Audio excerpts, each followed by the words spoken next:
opportunity. Holy Child Higher Secondary School Shillong today organized an inaugural function program for its Golden Jubilee celebration. The school was started in February 1973 and it is a girls' school. The chief guest on the occasion is Vincent H. Bala, MP from Shillong. Others who are present are Patricia Mukim, teachers, parents of the students and others. While speaking on the occasion, Vincent H. Bala has lauded the founder and sister for their determination and commitment for education, which is strong. He also said that he had admired the passion for education that drives all of us here.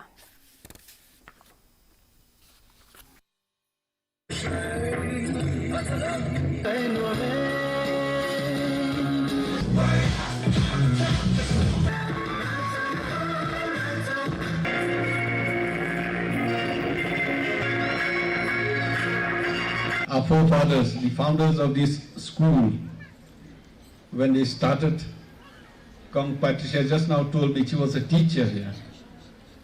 They had a vision, they had a dream, and they knew what will the school is as of today.